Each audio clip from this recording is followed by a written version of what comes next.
안녕하세요. 핀사이트랩스 자산관리 손용준입니다. 여러분들의 자산 파트너 핀사이트랩스.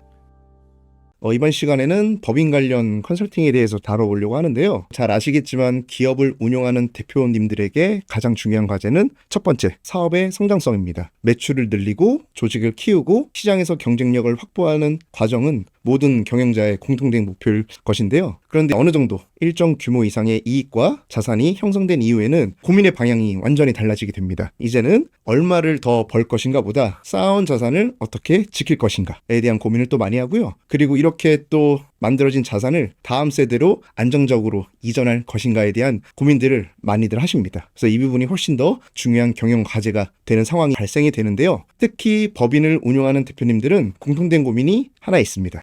바로 법인에는 돈이 항상 있는데 정작 개인이 자유롭게 활용할 수 있는 현금은 부족한 상황이 발생이 되기 때문입니다. 왜냐하면 법인 자금을 대표 개인이 가져오는 순간 세금이 발생하기 때문입니다. 만약에 급여로 가져온다. 그러면 근로소득세가 발생이 되고 거기에 따른 4대 보험이 또 발생이 되고요. 배당으로 가져오게 되면 또 배당소득세와 연간 2천이 넘어가면 종합소득세 또 과세가 되게 되죠. 그래서 결국 돈은 벌었는데 세금 때문에 자산 흐름이 키는 구조가 만들어지는 경우가 왕왕 발생이 됩니다. 그래서 중요한 건 뭐냐? 결국 절세를 해야 되는데 절세는 세금을 없애는 게 절대 아니고요. 사람들이 오해하는 게 절세라고 하면 세금을 안 내는 방법이라고 생각하는데 절대 그런 거 아니고요. 세금을 또 아끼거나 이연시킨다는 개념인 거죠.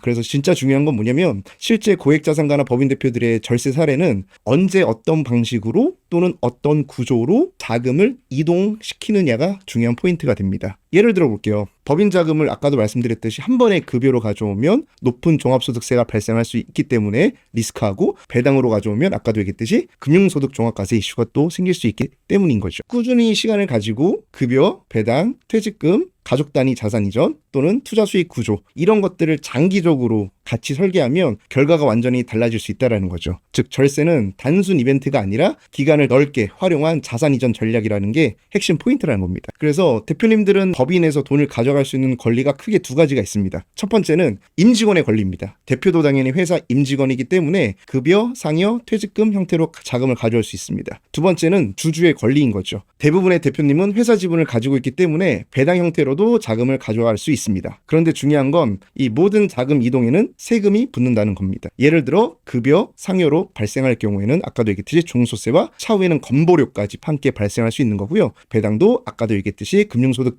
규모에 따라 종합과세 이슈가 연결될 수 있습니다. 그래서 여기서 중요한 개념이 하나 나오는데 바로 퇴직금 연계 플랜입니다. 퇴직금은 일반적인 종합소득과 달리 퇴직소득세 적용을 하고요. 그 다음 분리과세를 해주는 거죠. 그래서 이런 구조가 가능하기 때문에 상대적으로 세금 부담 측면에서 전략적으로 활용되는 경우가 상당히 많습니다. 그래서 같은 10억을 가져가더라도 급여로 가져가는 경우와 배당으로 가져가는 경우, 퇴직금 형태로 가져가는 경우가 상당히 최종 실수령 금액의 차이가 발생할 수 있다는 거죠. 그래서 여기서 많이들 등장하고 많이들 법인 대표님께서 활용하시는 게 바로 경영인 정기보험인데 대표님들이 가장 많이 듣는 설명이 있어요. 이 보험 하면 비용 처리된다. 법인세 절세됩니다. 이런 표현들을 많이 쓰시는데 이제 반은 맞고 반은 틀립니다. 왜냐하면 보험료 납입 기간 동안에는 비용 처리가 가능할 수 있지만 이후에 해지한금이 발생돼서 법인으로 큰 목돈이 들어오면 법인 자산이 증가하고 법인세 이슈가 향후에 발생할 수 있기 때문입니다. 그래서 핵심은 세금을 없애는 구조가 아니라요. 세금을 뒤로 미루는 과세 이연 구조에 가깝다는 게 핵심 포인트라는 거죠. 그렇다고 아예 효과가 없는 건 절대 아닙니다. 왜냐하면 납입하는 기간 동안 사업투자 또는 자금운용법인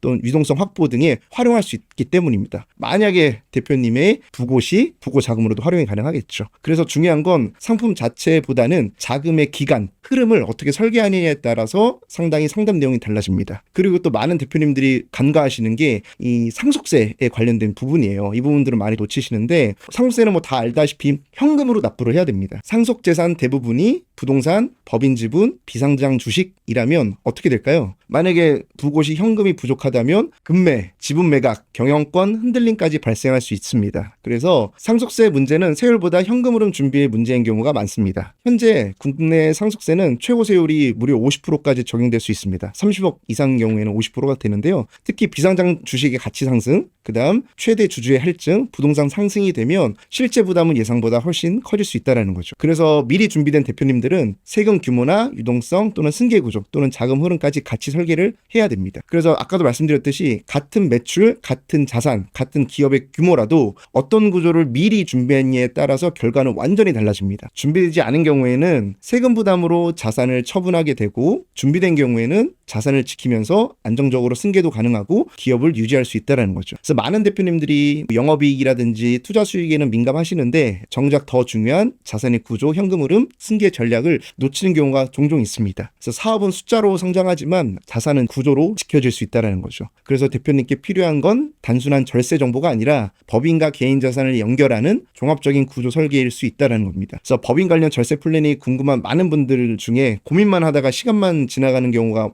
종종 있기 때문에 저는 항상 고객님들에게 외친다는 거죠. 지금이니? 아니, 지금이야. 그래서 이런 내용들을 핀사이트 랩스에서 도와드리겠습니다. 오늘 영상이 도움되셨다면 좋아요와 구독 부탁드리고요. 다음 영상에서 또 찾아뵙겠습니다. 감사합니다. 여러분들의 자산 파트너 핀사이트 랩스